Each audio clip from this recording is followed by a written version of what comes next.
Time for world politics. I've got Adam Lamparello and Rick Rosner with me. We're going to see what they've got going on, and all along those lines, so we're going to check with them and see what they've got happening in their world. A lot of things are taking place on the political land front, and all along those lines, I know Adam's always got interesting thoughts.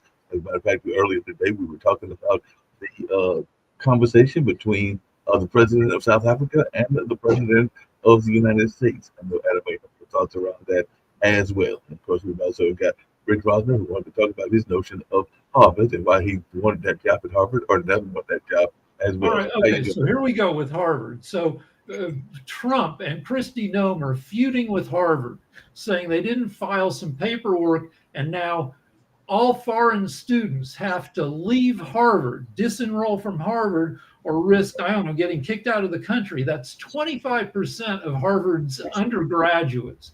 Now, let me just, Harvard was going to be the only college I applied to back in 1977. I never completed my application because I realized that I was deathly afraid that I would never get laid at Harvard because I couldn't get laid in high school. People saw me coming. They thought I was a weirdo, which I was. And I'm like, if I can't get a girlfriend in Boulder, Colorado, a podunk town, how at Harvard am I going to compete when everybody was the smartest kid in their high school class, and on top of it, they're Kennedys. They belong to the Kennedy family. How can I compete for girlfriends against the Kennedys? Well, Rick, I have to say, Mark, and I've said this on a previous show, Rick can hold his own with women, which is usually what they tell him to do.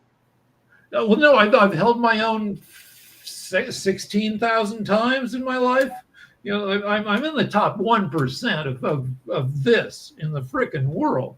But yeah, I eventually learned to talk to girls because I worked in bars for 25 years. And I became... He works in bars, and that's important and everything. By the way, speaking of Harvard, and this is for Adam as well, apparently the Trump administration has barred Harvard from enrolling international students. So I know that Kim and others have been encouraging international students not to come to universities here, but the Trump administration is barring Harvard from enrolling international students. Do they have that right? Can they actually bar somebody from enrolling international students? They're going to go to court. And this is not the issue I have with Harvard. My issue with Harvard is Harvard has a $50 billion endowment. They're almost as rich as like Elon Musk, but they only let in about 1,800 students a year to their undergraduate class. They should take some of their money and let more kids in, because there are 30,000 kids who would do fine at Harvard. And Harvard says, no, we can't, you know, they want to remain super special, which means that it's a crapshoot for every single kid who applies to Harvard. 3% get in. And it's not fair. Whoever gets in, it's not fair to the zillions of other kids who are equally as good. Well, there's so many things I could say about Harvard. Before I answer your question, Mark, I'll tell you, it's funny. Harvard claims to be on the vanguard of diversity, equity, and inclusion. But look at the students that they admit, the SAT scores they require, the GPAs. It shuts out all but 99% of the African-American population. They're DEI in name only. Now, as to your question, the answer is probably not. Trump cannot unilaterally tell Harvard they cannot accept foreign students. And I think that's a good thing. You want to know why? We value diversity in this country. We want students from other countries, different backgrounds, different races, religions, sexual orientations, and perspectives. What Trump is doing speaks to, however, goes back towards the congressional hearing when Elise Stefanik questioned Claudine Gay, the president of Harvard, and the president of the University of Pennsylvania, and said, do you believe that anti-Semitic speech constitutes harassment? And they equivocated. I think what this move by Trump speaks to is the overwhelming liberalization of universities, where the overwhelming majority of the faculty are left-wing, where students are indoctrinated in classes based on political ideology and taught what to think, not how to think, and the protests that occurred at places like Columbia and Harvard and UCLA, where Jewish students were harassed and no remedy was available to them from an administration that was ideologically sympathetic to the Palestinians. So I think what this represents is a response to the left-wing indoctrination that universities have become and which needs to be corrected, and that is the problem. I wish my friend was here because he actually teaches at North Carolina State. He's actually going to be doing an event. You saw him in the background earlier. That's going to be around birding because he's also a bird watcher and all along those lines. But he was going to meet with some other friends because definitely I have some friends and he might consider himself liberal, but he also has some moderate views as well. So even though you keep saying that, Adam, I know some Mark, people in their various universities. I wish he was here too. What is wrong with having liberal professors and conservative professors? What is wrong with students hearing from liberal professors and conservative professors? What is wrong with hearing a diversity of perspectives, both conservative, moderate, liberal, and libertarian, so these students can learn to critically think, to think analytically, like I said, the real world. But I mean, he's done Harvard and the rest of these schools have become left-wing factories of indoctrination, and this is the response you're going to get. And I would say that Trump's move is probably not going to hold up, but it does reflect the sentiment that is very troubling among higher education today. All right, so I have a couple things. One is, where do you find the conservative professors? And two, when it comes to indoctrination, everybody gets constantly indoctrinated by our social media. There have been studies. The average IQ, you know this, I talk about it all the time. The average IQ of the world went up 16 points in the 50 years after World War II. The last 20 years, the average IQ has been going down because everything we surround ourselves with turns us into dumb shits. So, all right. So your question, yes, social media is a problem, but there are other problems too. There is a problem with single-parent families that proliferates in the African American community and in major parts of white communities in the Midwest that cause delinquency, children to drop out of schools. Single-parenthood families are a problem. Now, this is not to criticize single parents, but that phenomenon is a fact. Number two, universities wait, let me agree with you. Let me finish my answer. Okay. Universities are not as rigorous as they used to be. They don't teach their kids writing skills, analytical skills, marketable practical skills, the intangible skills. They've become so overtly political that the education rigor has been dumbed down. I will tell you, Rick, I could go to sleep and wake up and do nothing and get a B at Harvard. Okay, they like to say that the hardest thing about Ivy League schools is getting in, and then once you're in, it's not that tough. Now, you're talking about people not learning anything. Right now in high school and college, 95% of students are having AI do their work, so they're not learning jack shit anyway. So you're right. AI is a problem. High schools are a problem. You want to know why high schools and colleges are a problem?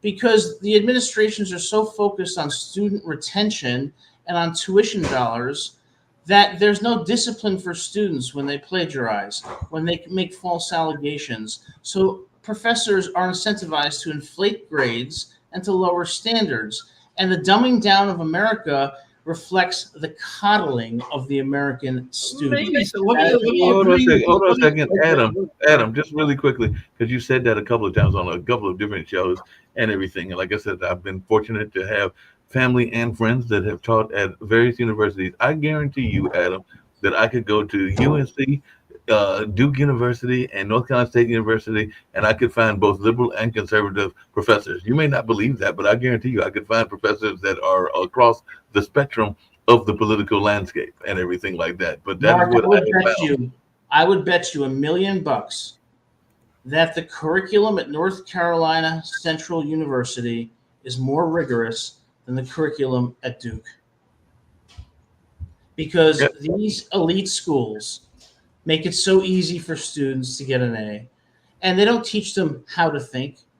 They don't teach them how to think, they teach them what to think through indoctrination, and classes become more of an experiment of social justice discussions rather than critically analyzing things from a neutral perspective so that we can achieve common ground through moderation and understand how to appreciate different perspectives and learn from them. North Carolina Central University doesn't do that. Harvard does. Duke does. And I bet you that it's harder at NC Central than it is at Duke. All right, single parent families. Conservatives argue Read that the Moynihan report, Rick. what? Read the Moynihan report.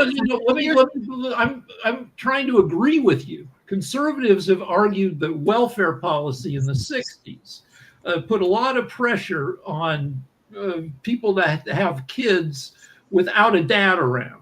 And I don't know if things have been changed, but let's talk about what single parent families do in terms of disadvantaging kids. And the argument that I like the best is that if you grow up in a single parent family, the mom is out working 2 or 3 jobs, and the kids are with caregivers or with each other, and all they hear are TV and other kids.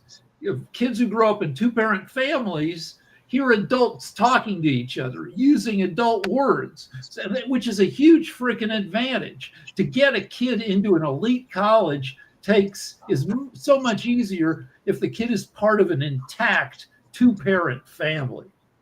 Rick, I agree with you. And when I say a 2-parent family, I don't necessarily mean opposite sex couples, same sex couples too. But I will say this, and this is going to be very unpopular. Look, if you're single and you're poor, don't have a kid. Don't have a third kid. You have a lot of people having children when they are not in a position to do that. It has been shown by the American Enterprise Institute that if you graduate from high school, you stay away from crime, and you don't get pregnant before you're married, you have a 95% chance of being in the middle class. So personal choices matter, but policy choices matter too. What our university is doing, what AI is doing. Yeah, I hear what y'all are saying about AI. Just really quickly, hold on a second, because it says, Clinton said you don't need get a village some to more raise of a the child. You don't have a village I'll anymore. get some more of the statements from the Department of Homeland Security as well as Harvard's result.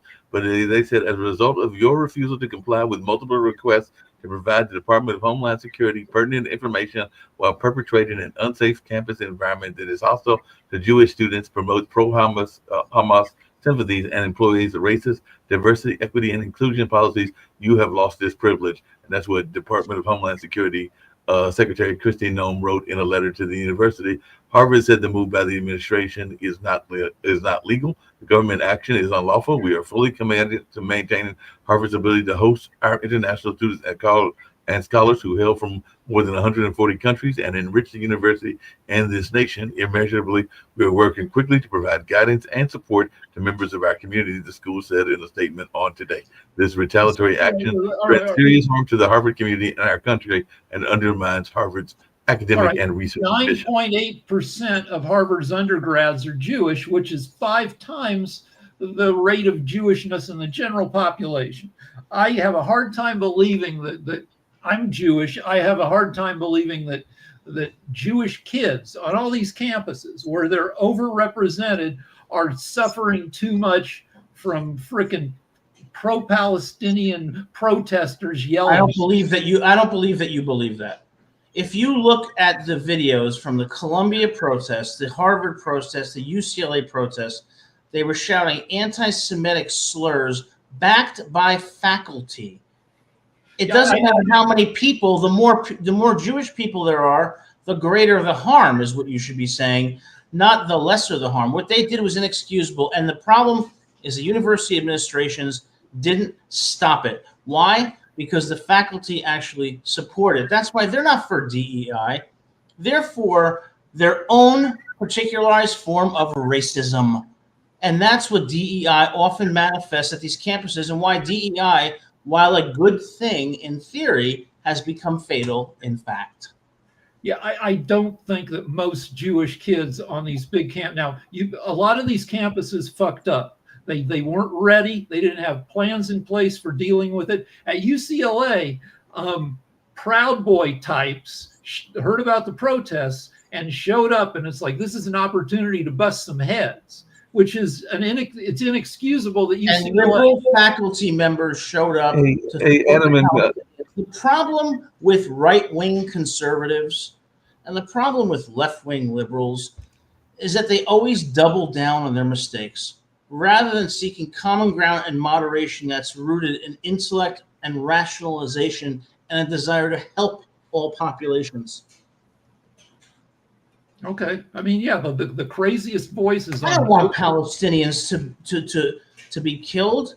I don't want Jews to be the subject of anti-Semitic attacks. I want to work to something where everybody has freedom and dignity in this world. But when you have left-wing professors, right-wing professors, you have no progress because they're so wedded to their ideology that they have abandoned reason. All right. I mean, yeah, the loudest. Well, speaking of being abandoned and everything like right. that, hold on just 1 second. I was going to bring up this tape because I saw it earlier and I found it quite interesting, even though it was from several years back. It was when when Obama was in the administration, and it involves somebody that I know a lot of Jews don't like and everything like that. But he does bring a valid point and all along those lines. So I want to hear what y'all have to say when I play this tape from none other than Louis Farrakhan and all along those lines. Because I think he brings up a good point and all along those lines. But definitely want to hear what y'all got to say about this. I voted for him. At 5 o'clock in the morning, I was out there with my wife voting for our brother. I, like you, am very proud that a black man sits in the White House.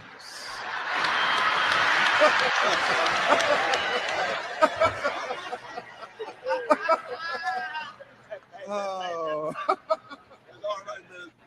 Yeah. But I also understand very clearly, and we should understand that it is the White House. And until we exercise power to force that house to address our agenda. Now remember, our dear sister Julianne Malvo mentioned A. Philip Randolph. Man, that was a long time ago.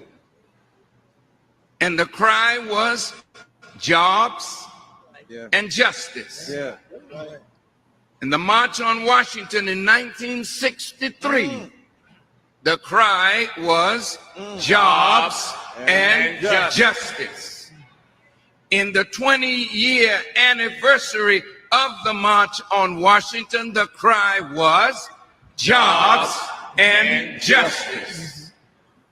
We are now in 2010. And what is the cry? Jobs and justice. Well, wait a minute. How long are you going to sit around begging white people to do for us what we have the power to do for ourselves?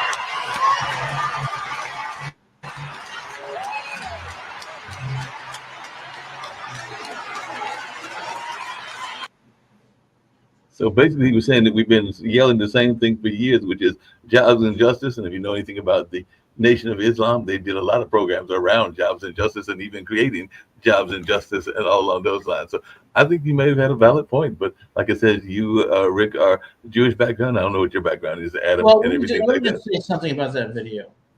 He is very articulate and he makes a legitimate point. But if he is to be taken seriously, he has to acknowledge that the African American community bears some responsibility through the proliferation of single parent families that was pointed out over 60 years ago in the Moynihan Report, and that the best way to help the African American community is to have more stable families and to recognize that when you talk about jobs and justice, we look at the crime statistics from the FBI, and 53% of the murders are committed by 13% of the population.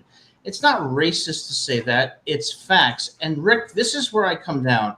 This is why I'm a moderate and I don't side with the Republicans or Democrats. I want to look at facts and come to solutions that help all communities. And the number one way to eliminate racism, sexism in our society is very simple.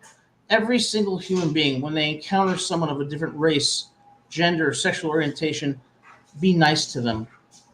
Be All right, friendly. But hold on a second. Hold on a second, because I'm going to follow up. Hold on. Let me just follow up. Hold on just one second, because I was going to bring up something that Adam said. Adam, I hear what you're saying about the judicial system. But the judicial system is also very biased. There's not that much difference between crack and cocaine. And I can guarantee you that the majority of the people that were using cocaine are the white population and everything, whereas crack is right. I want to talk about that. That's correct. Between 1970 and the year 2000, the prison population, state and federal prisons, increased sixfold, went from 250,000 to 1.5 million people in federal prison. Most of them black, most of them because of the war on drugs. Now, if that is not true. Hold on. So that's not true. Just look at the curve. Look at the curve of. I've looked at it. Federal prisons, the majority of federal prisons are violent and property crimes, or not. All right, okay, so I'm guessing about the war on drugs, but the deal is most of the people locked up, when we increase the number of prisoners by 1 million, were black guys. And the deal is the way you deal with that, instead of throwing black guys in prison, sentence them to house arrest. If you're going to sentence them to being in the home with their families. Then you kill two birds with one freaking stone. Do you know the rate of incarceration is actually increasing more among white communities? Okay, but black communities. All right, but the system is not racist. So don't. All right, regardless, don't sentence people to prison for nonviolent crimes. They're not. All right. They're not, Rick. Also, we have a baby shortage, so that the child poverty rate has actually gone down considerably in the past 30 years. We don't have enough freaking babies. We're only making 80% as many babies. So the rate at which teenagers get knocked up and have a kid in poverty is lower than it was. Thank God.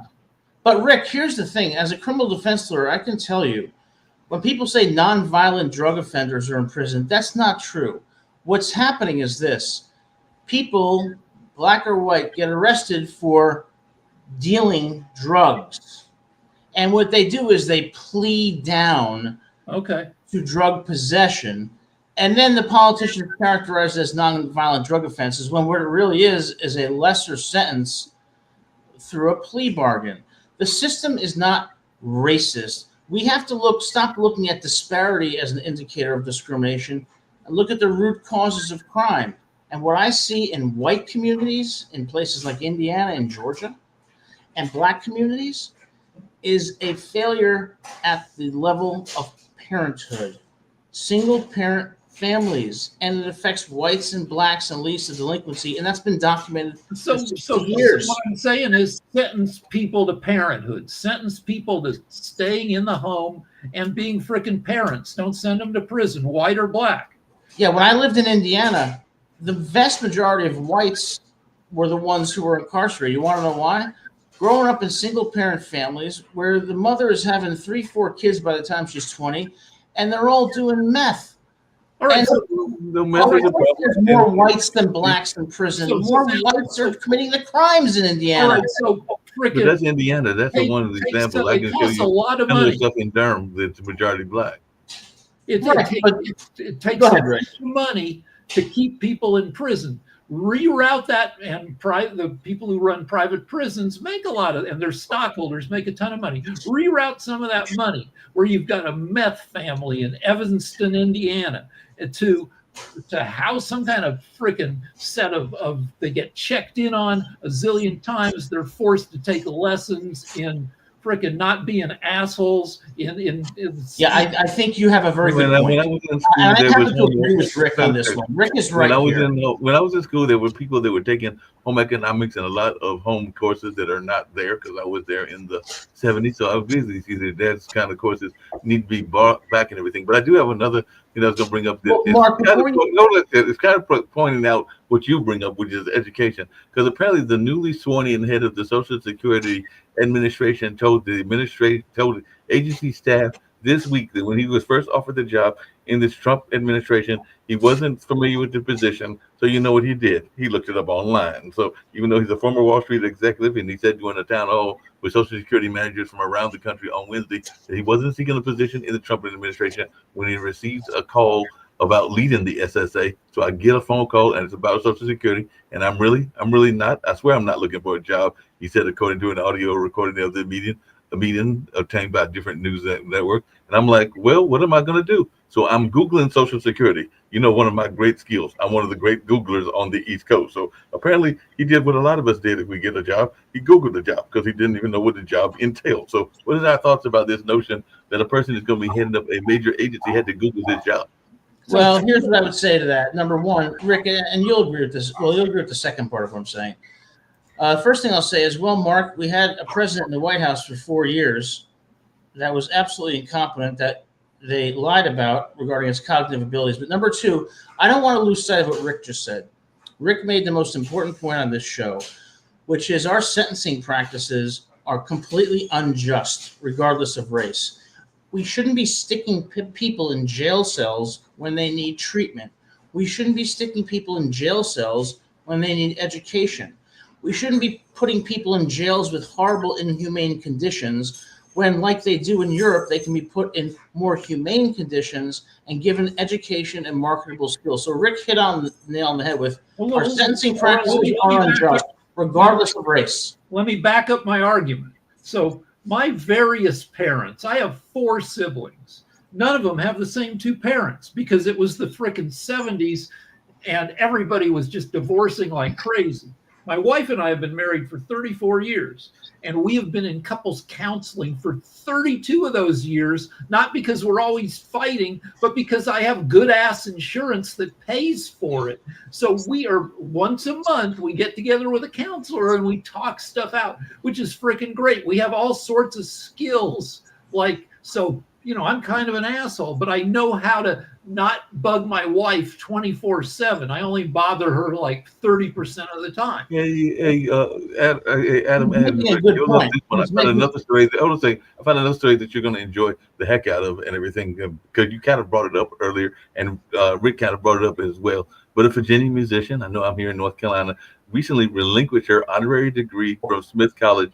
And the reason that she relinquished the degree is that she admitted that she plagiarized most of the commencement speech she delivered to the graduates. So the prestigious Women's Massachusetts School held its graduation ceremony on Sunday, May 18th, and the school celebrated 4 honorary recipients, including vocal teacher and performer Evelyn Harris, with each recipient expected to write and recite a speech. But on May 20th, Smith College President Sarah Willie LeBreton announced that Harris borrowed much of her commencement speech from others without the attribution that's dumb. What you want to do, all right, what you want to do is just borrow your speech from AI. I've been talking with Claude AI that just released Claude version 4 today. So I checked in with him, and he is full of ideas that are as good as mine. Hold on. Wait 1 second. I'm writing a novel, and I need a song to play in the head of somebody who's committing a heinous crime. And I'm like, Claude, what are some songs that a criminal might think of while they're murdering? And Claude gave me 10 songs that are great. And everybody is going to be using, and by the way, AIs, if you've never talked to them, they're super friendly. They're kiss ass. They will flatter you. They are immediately your friend, because the people who are working on these AIs want you to love them so they can sell them. Well, here's what I'll say to that. For the graduation speaker at Smith College to plagiarize a speech shows that speaker has no judgment whatsoever Yeah. And that should have been taught in those 4 years at Smith College. Those intangible skills, most basically, that skill should have been taught, obviously wasn't.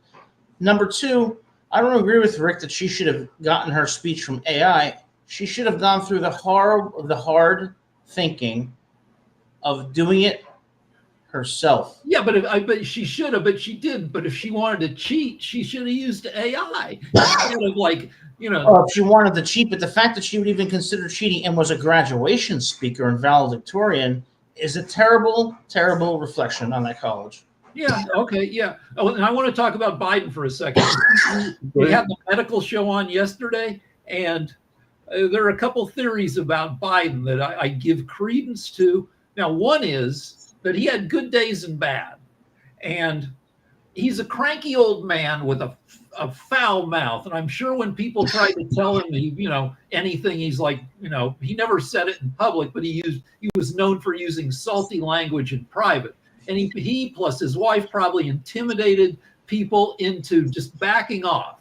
But my theory, like the doctor on the medical show, Michael Patmos, says Biden shows every sign of having Parkinson's, which is not great for a president to have. But also there's a thing with seniors. If you're in your 80s and you get a cold or you get a bladder infection, a UTI, that can make you loopy. I saw it with 3 of my own family members. They just started acting like crazy and out of it. And we're like, uh-oh, here, it's turbo Alzheimer's. Right. All of a sudden. But the deal is, went to the doctor. Doctor knew what it was, had dealt with old people. He said, could be an infection. And tested their pee, bladder infection, gave them antibiotics. Boom, back to normal. So it's highly possible on Biden's bad days, like he had a cold. During the debate, when he sucked, he was recovering from a cold, and it may have made him loopy. Now, that's not great to have a president who's loopy part of the time, but it explains why maybe he wasn't loopy most of the time. Well, I'll just say a couple things. Number one, they shouldn't have had the debate at 9 p.m. given his condition. But number two, you have a very high IQ, correct? At one point, I don't know, I may be loopy after all the social media. I may not be as smart as I am. Hasn't it been said that you had the highest IQ in the U.S. or close to it, correct? Yeah. But you still listen to other people, like myself. You listen to our perspectives and you consider them. Is that correct? Too freaking much. I'm a beta. But right, but you consider them. Yeah. I think the problem with Biden, the sense I got, was that he was in that category of people who was not very intelligent, but was extremely arrogant about his intelligence. And that's the reverse of what you are. And that is the most dangerous type of person when they're not that smart, but they think they're right about everything. There's an essay. If you Google a writer named King Daddy, there's an essay on smart stupids. People who are smart in one area who think that makes them smart in every area. And he's writing about the tech billionaires. Right. Now with Biden, I agree he's not brilliant. But if you look at the presidents we've had, very few have been brilliant. I think he maybe leaned on his own 50 years of experience a little too hard and was, like I said, a cranky old man who was probably forceful in private. I think Biden was very similar to George W. Bush in that they didn't have the intelligence, but they had too much arrogance. But guys, I've got to run because I'm going out to a dinner. And I'm going to be late. We'll probably wrap the show up a little bit quicker and everything. I did have a quick question for you, Adam, and then we'll just maybe end it a little bit early because I got Coco show going on as well. But in terms of that arrogance, doesn't that go both ways? Because one of the things that I found offensive, and part of it is because I'm in the field, and I'm not saying that they're always right, but for President Trump to make blanket statements about the media, I don't think it's a fair way to handle the media because he basically dismisses the what's called legacy media, so like ABC and NBC. I mean, Trump is the king of arrogance. Trump is a businessman. What he does is he treats everything like a deal, where he starts out making crazy demands and then pulls back and reaches a compromise. It's a very common thing in business. But I've got to run, guys. I hate to All say right. it. Yeah, I mean, This was a great discussion, Rick and Mark, and I appreciate you having me it's on. nice to see you again. We haven't talked in a while. Yeah, nice to see you. Hope to see you guys again soon. Absolutely. Sounds good. Thank you, Mark. Thanks, Rick. No problem. So yeah, Trump is, he's a troll. He's a prick, and he's a bullshitter. And half the country loves that, and I don't like it. As I've talked about, I lost 20 pounds when he was president the first time because he made me so agitated that I just had endless frickin' diarrhea, and I couldn't. Wow. And now I'm not pooping like I was, so I guess I got used to him like the rest of the country did. But I don't like that he can say whatever crazy crap he wants, and 49% of the country thinks it's awesome. It's not awesome, but Rick, what do you think about this notion of him dismantling? Because apparently a federal judge in Massachusetts issued an injunction today that blocks the Trump administration from its plans to dismantle the Department of Education, and those employees that were recently fired from the department apparently have to be rehired. So what is your thoughts? Do we need a Department of Education? Do we not need a Department of Education? What is your thoughts around the purpose of a Department of Education? all right, without a Department of Education, some of the states in the country are going to be more rudderless than they are already, and they're going to do crazy crap. The chief example right now is the state of Oklahoma, who has a real jerk off for a state superintendent of education who wants to teach all sorts of stuff, like that the 2020 election was stolen by Biden. He wants to put, teach the Bible in every classroom, which goes against the separation of church and state. I mean, it's okay to teach the Bible if you teach that, there are other religions too.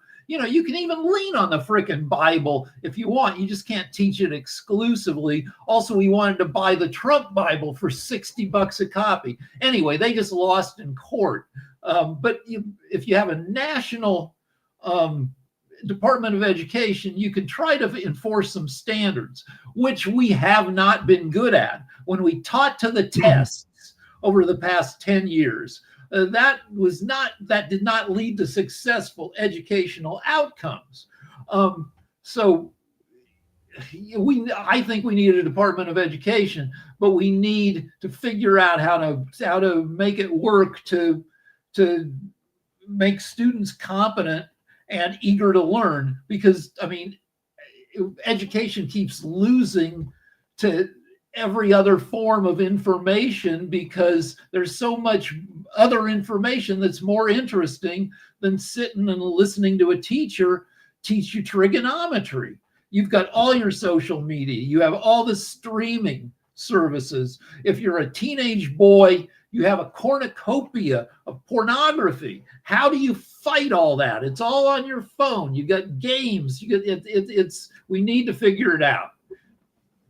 Yep. Speaking of things we got to figure out, and this isn't somewhat political, but it is something that is interesting and everything. What are your thoughts around this notion of some people basically giving up, or maybe because they're going to go into the next game or the next contest? I know that in sports there was this whole notion of players that would sit out a game because they wanted to be prepared for the big playoff run. And even recently, the New York Knicks basically admitted that they pulled off the brakes and basically conceded defeat. Probably right, so much earlier. The NBA. All right, so to go to an NBA game might cost you a few $100. Maybe even if you have two people sitting close to the court, it might cost you $1,000, and you don't want to show up for a game in February and the stars are being rested. So they've passed rules against that. They call it managing player load.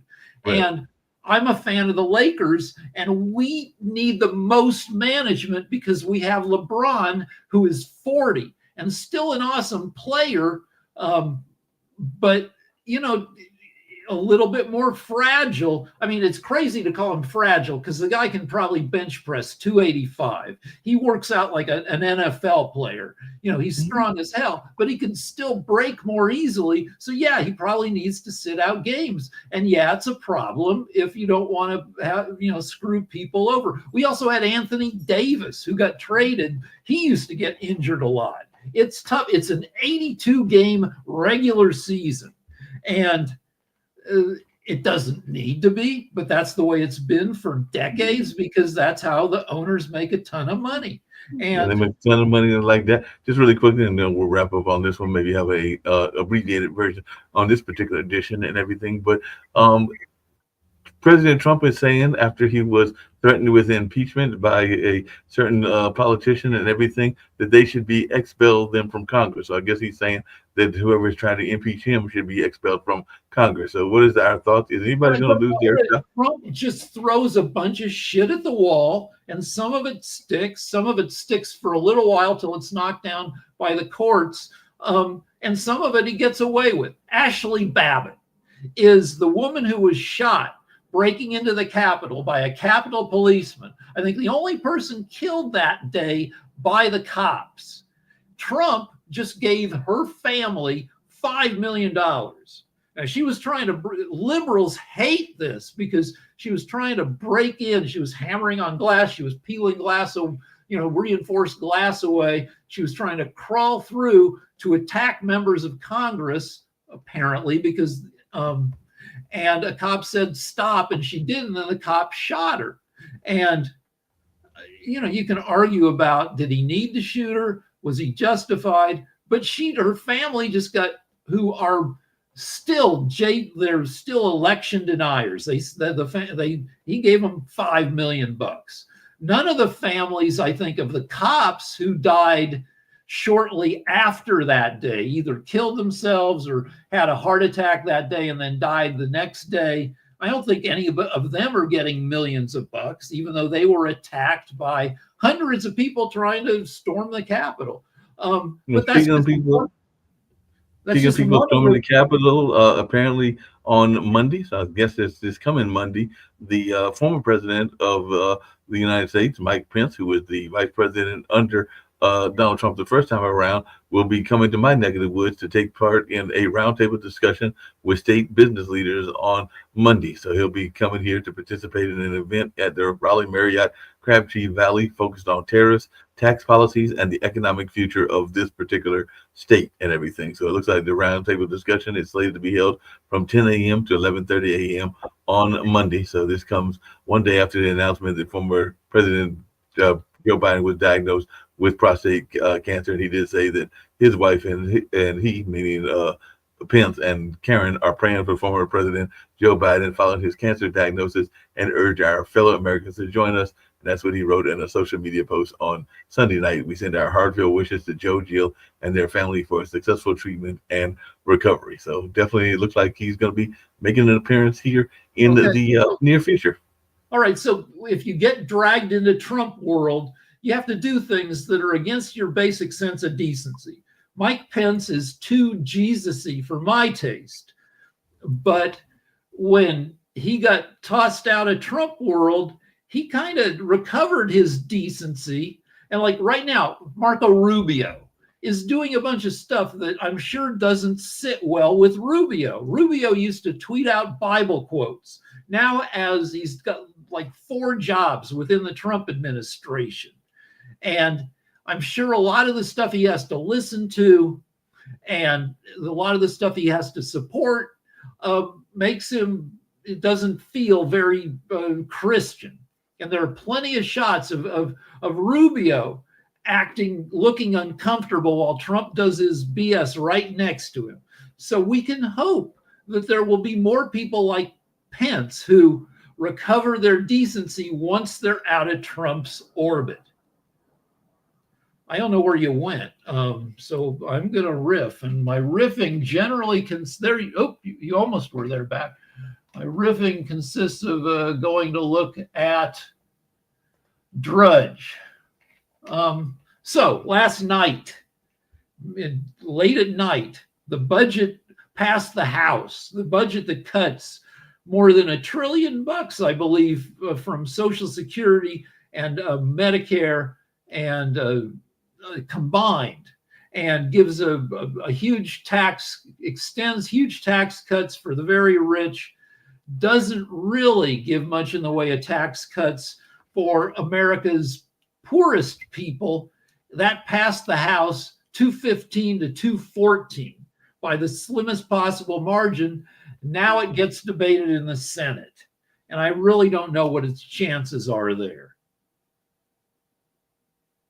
And it also adds $4 trillion to the debt over the next 10 years. And this was something that Musk was brought on to try to fix. And Musk said he could cut $2 trillion. He's pretty much on his way out with Doge. And they only cut what they claim is 150 billion, which is only 7% of what they said they'd be able to cut. And that 150 billion is questionable. That if you scrutinize it, it's more like 50 billion, which is 2.5% of what they said they would cut. Yep, they're trying to cut stuff left and right. We'll see what goes on. They're also talking about threats to different programs, whether that's Medicaid, Social Security, because I did hear that he ordered a Social Security overhaul, and we'll see what the impact is going to be with the beneficiaries on that one as well. So apparently he said he wants to do an entire significant restructuring driven by what both he and Doge wanted. But the initiative focuses on reducing government expenditure and has led to substantial change in the agency's operation. So we'll see how this all plays out. The assumption behind Doge was that there was a huge amount of fraud and waste in these departments. And then when they got in there, they found out it was nowhere near what they thought it was. So there was, that if it was 20% fraud, they could squeeze out 20% immediately. But they looked at 110,000 calls to Social Security. Only 2 of those calls, 1 call in 50,000, reflected an attempt to do fraud. So there wasn't a ton of fraud, so you couldn't squeeze it out of there. Yep, you can squeeze it out. I just got one other statistics, and we'll wrap up, like I said, a little bit earlier, but not totally early. Got to get to the other show. But they said one of the agency plans to cut its workforce to 50,000 employees, eliminating 7,000 positions from the current 57,000, while the SSA denies that the cuts will reach 50% of its staff. The scale of reduction is significant. To manage this, incentives for voluntary retirement with payments up to $25,000 and early retirement programs have been implemented. So definitely the possibility of layoffs haven't been ruled out as well. And it looks like the strategy includes canceling lease agreements in several states, such as Arkansas, Texas, Louisiana, Florida, Kentucky, and right here where I am, North Carolina. So definitely it'll be interesting to see how this all plays out. But we'll be back with World Edition. All right, one more thing though. Like part of the Doge philosophy was, if you work for the government, you should be scared every day that you might lose your job, and you shouldn't be happy in your job. You should always be worried, and you should be working extra hours because you might get cut. And that's bullshit. But people, I mean, it's not a basic human right, but you'd like people, you don't want to be miserable every minute at work, and most jobs don't require you to be miserable. And why, just because you work for the government, should you have to suffer through every frickin' workday? It's cruel and obnoxious. Yep. And on that note, we're going to get on out of here. The other show is going to start. So we'll see you on next, tomorrow. We'll see you tomorrow. Then we'll see you tomorrow on morning. next week's World Politics. But right now, we're going to get on out of here. All right.